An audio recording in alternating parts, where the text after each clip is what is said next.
Kawhi, if you want to make a decision anytime soon, preferably in the next, hour or so, we'd love to know where you want to go. Either way, it's going to be the Raptors, Lakers, maybe the Clippers.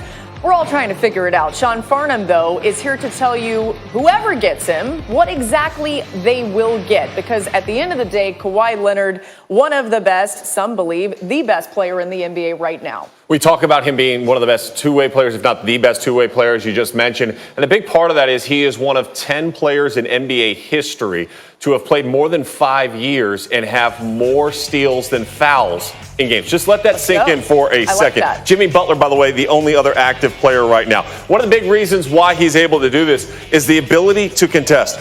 Look at where he is on the floor. First of all, his spacing. He is showing on the screen, okay? It's important to note where he is on the floor compared to where this shot is going to be taken from.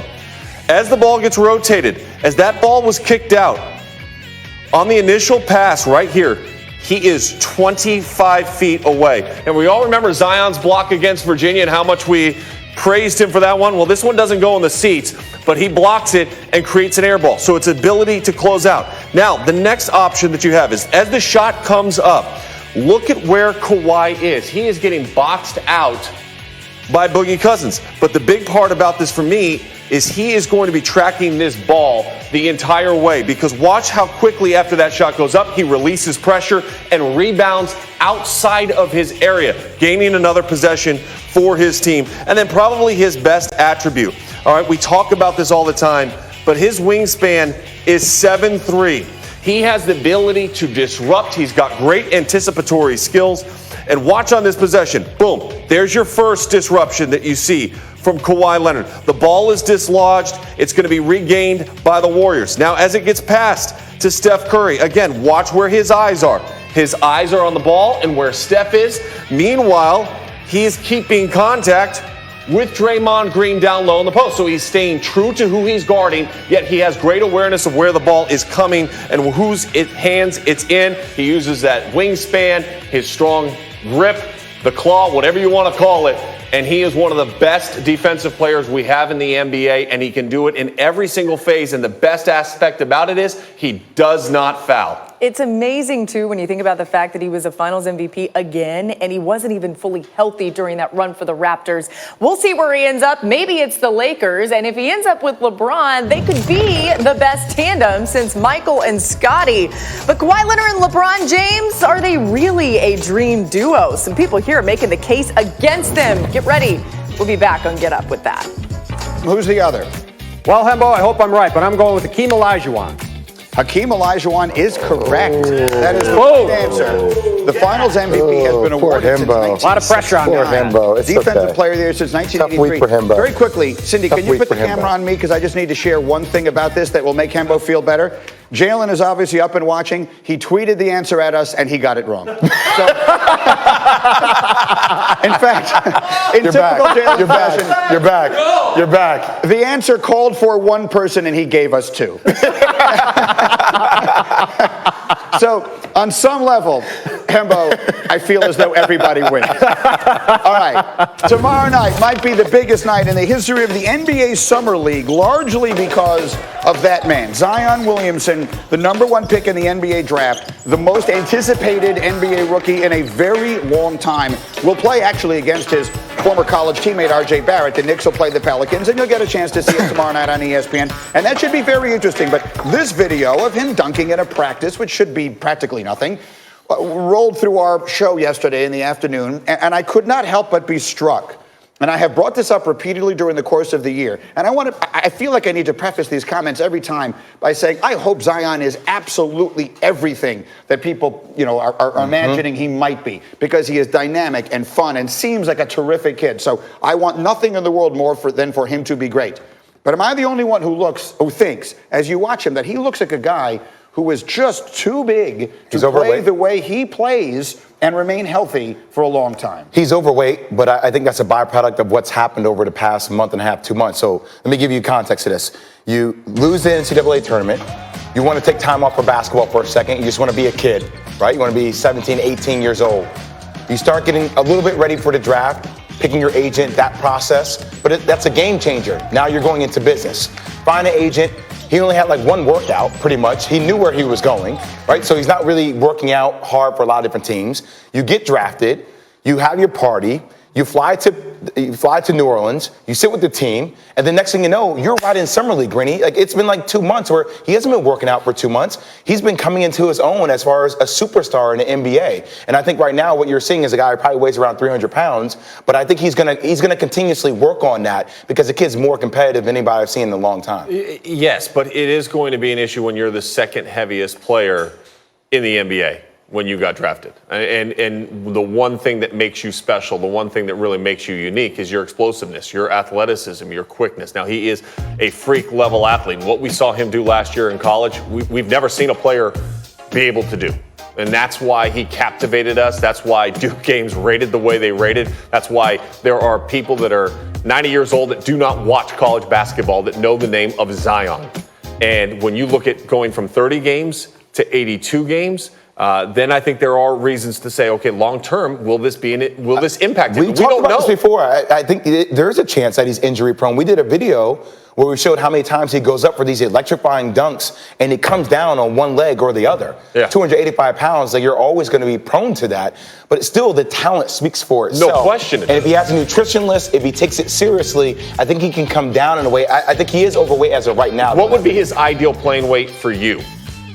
270. Yeah. So that means if you think he's at 300 right now, that he's got to lose 30 pounds. I think it's feasible. I think he'll be fine losing the weight, though. And he's clearly a hard worker when you look at the amount of skill he has. It's not like he's just this explosive guy, right? He can bring the ball up the court. He can do a lot of stuff. But to me, I've always looked at him as a guy who's either going to be like a Russell Westbrook or a LeBron James, this kind of indestructible guy, or a guy like Derrick Rose, who was this incredibly explosive guy, but whose body just couldn't hold up to it, right? And it's kind of impossible to know what the outcome is on either side, because he is just so, to your point, Green, he's so incredibly explosive that you just don't know if anybody can handle that kind of strain. He's a new position in the NBA that we haven't really seen. He's a point center. Yeah. He's a point center. And we see Draymond do it. We're going to see Zion do it. And I'll tell you else who's going to be a point center down the line, Ben Simmons. I feel like Ben Simmons could be like that point Giannis is like that too. Giannis is like that too. I think you're going to see these guys' teams transition of taking the ball out of their hands all the time and let them really be that mismatch for a lot of different teams. But what those guys, certainly what a guy like Draymond doesn't have is, and you used exactly the right word, Sean, is that explosiveness, that dynamic thing where he's leaping constantly. And that is so much, and you would be able to explain this better than I, what that does to your knees and all that sort of thing. And a guy at his weight and all of that, at some point, I just wonder if that is sustainable. I hope that it is. I hope that whatever it is, he's a freak of nature to this point, and I hope that that just continues. But it would make me very concerned. And that video was the first thing that jumped into my mind when I saw it. And that was a point by many GMs going into this thing. Whenever there was a discussion about Zion Williamson, he attacks the rim with such reckless abandonment because of his athletic ability. You get to the next level, you're going to challenge Rudy Gobert. He is, but that puts you in that position constantly. Very quickly, we're going to have Bobby Marks jump here in a minute with Laura and sort of look at some of these rosters and all of that. But I'd like to get a quick thought. One of two things is about to happen, I think, in the next, well, maybe today, maybe tomorrow, at some point soon, when Kawhi Leonard chooses a team. Either we are going to build a super team in the NBA in Los Angeles, the likes of which, really candidly, maybe we've never seen before, with three players basically in their prime who are among the 5 or 6 best players in the world. Or, and what I'm hoping for as a fan of the sport, he'll choose one of the other two teams, in which case I believe we will go into a season where we will have a level of parity and competitiveness unlike anything we've seen in the NBA in a long time. Quickly, Tim Bontemps, would you agree with that, and do you think it will be good for the sport? 1,000%. And I would echo your sentiment that I hope he goes to one of those two teams because I think it would be great. Like I said the other day, when we got to the end of the finals and the Warriors were done, right, it seemed like that was the end of this super team era for a moment, and everybody kind of got a breath of fresh air from that. And if Kawhi goes to the Lakers, we're right back to the same thing again. It's a star-driven league, and when stars are spread out, people are going to tend to watch. Look, we just talked about Zion. I promise you, game 1, game 2, game 3, when Zion's on national television, everybody is going to be watching because he has that it factor. So as you spread that out, the competitiveness picks up. I think it's good for the league. For the avid fans and the basketball insiders, I think it's going to be great. But for the fans who just want to chime in and for the marketability of the league, I think it's going to be horrible if there's parity. I think if the Lakers could form that team, the amount of visibility and attention they get will be ridiculous. Tomorrow on ESPN and ESPN2 and ESPNU, the NBA Summer League is back. Again, you'll see Zion back for another year in Vegas. We have 5 games for you tomorrow, highlighted by those two great friends, Zion and RJ, facing off at 9:30 Eastern on ESPN. And all games are also streaming live on the ESPN app, so you can watch anywhere. Let's get back to Kawhi Watch with our front office insider, Bobby Marks. And Bobby, we all know, or at least we think, Kawhi has 3 contenders. Take us through each of those teams' lineups with and without Kawhi on them. Let's start with the Raptors. Take it away. Well, you're right, Laura. Let's start with Toronto, the defending NBA champions. And this is what your roster would look like if Kawhi Leonard returns. It's the same roster that we saw in that Game 6 win against Golden State. Siakam, Gasol, Van Vliet, and Lowry. And here's your bench. You still have Serge Ibaka, Norm Powell, OG Anunoby. Danny Green is a free agent, so you can bring him back. You've got bird rights. If Leonard does leave, then we put in Norm Powell here. And this is still a really good team. Is it a championship-worthy team? Probably not, but you still have your bench. You can still bring back Danny Green here. The key thing here is, too, and I know Jalen mentioned it, is that Lowry, Van Vliet, Gasol, Siakam, all free agents next year. So if it is going to be a 1-and-1 possible contract, it would line up for these players right here. But don't sleep on Toronto. I know we haven't mentioned them much, but with Leonard, certainly the favorites probably to come out of the NBA to get back to the finals. Without, they're still probably one of these top 6 teams in the Eastern Conference. And I think the second team that we've been talking about is the Los Angeles Lakers, and we know where they are as far as from a cap space perspective. $32 million in room, so we're going to look at 2 different scenarios here, with Leonard and without Leonard. Here is with Leonard, so the $32 million goes away. Now it's all about filling out the bench. We can put a player like Rajon Rondo in for the room exception.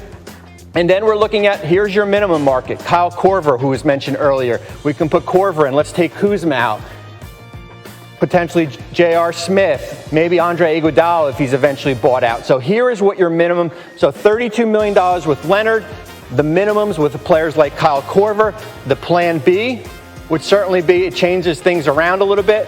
Here's that same roster, but now you have $32 million without Kawhi Leonard. You are looking at players like potentially Danny Green, Marcus Morris potentially, and you are splitting up that money here. And I think, certainly it changes the scope of things. And then, of course, the third team, the team that we have not talked about at all, the Los Angeles Clippers. And I think what we're missing about the Clippers here is that with or without Kawhi Leonard, this team's still going to be good. With Leonard, certainly they jump into the top 4 here, as far as how this roster is constructed. When you look at it, this is their lineup right now. Right? This is their group that they're returning. This is without Kawhi Leonard. When we add Leonard here, we could put Kawhi in. We'll take Danilo Gallinari out. That is your lineup right now. You have the minimum exception to kind of fill out. But remember, you still have Lou Williams, Rodney McGruder, Mo Harkless, Danilo Gallinari. Here's Plan B. Plan B is pretty similar, but this is not without Kawhi Leonard. The same group right now. But you've got $32 million to fill it out. Possibly JaMychal Green, DeMarcus Cousins, players like Marcus Morris. So the Clippers are still in good shape, even if they don't get Kawhi Leonard here. All right, great stuff. Bobby Marks, our front office insider, and it makes you think, well, all of us are on Kawhi watch, so are a lot of players still trying to figure out where exactly they'll go. We got plenty more coming your way.